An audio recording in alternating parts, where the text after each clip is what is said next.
आपला शूरवीर 500 योद्धांचा भीमा कोरेगावचा इतिहास आठवतोय आणि इतक्या वर्षापूर्वी जरी ती लढाई झाली असेल तरी 2025च्या शेवटी 2026 मध्ये जाताना आजही भीमा कोरेगावला लाखोच्या संख्येने भीम अनुयायी येतात आणि आपण यांनी हेच दाखवून दिले की भीमा कोरेगावच्या दिवशी ज्या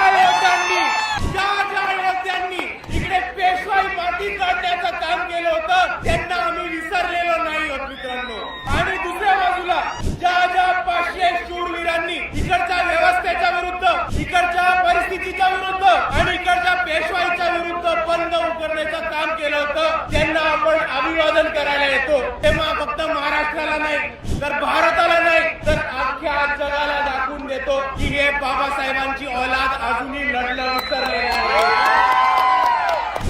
विसरलो नाही होत। 500 लोकांनी तेव्हा वार केला होता आणि मात केला होता पेशवाईचा आणि आजही आपल्या सर्वांना दाखवून द्यायचंय की समोर किती मोठी परिस्थिती असेल, किती मोठी ताकद असेल तरी आज जर इकडे 500 लोक बाबासाहेबांचे अनुयायी जमले तर समोरच्याला कापल्याशिवाय राहणार नाही। ही ताकद आहे आणि म्हणून मी आपल्या सर्वांना एवढीच विनंती करतो की आज जसं आपण भीमा कोरेगावच्या इथे अभिवादन करायला एवढ्या मोठ्या संख्येने आलो त्याच पद्धतीने आपल्याला हा शौर्याचा इतिहास आणि आपल्याला आपल्या समाजाचा लढवय्या इतिहास पुढे घेऊन प्रत्येक क्षेत्रामध्ये घेऊन जायचा आहे आणि भीमा कोरेगावच्या शौर्यांना आपण तेव्हाच अभिवादन करू जेव्हा आपण त्यांच्या पद्धतीने त्यांच्यासारखे छाती टोकपणे लढणं शिकू।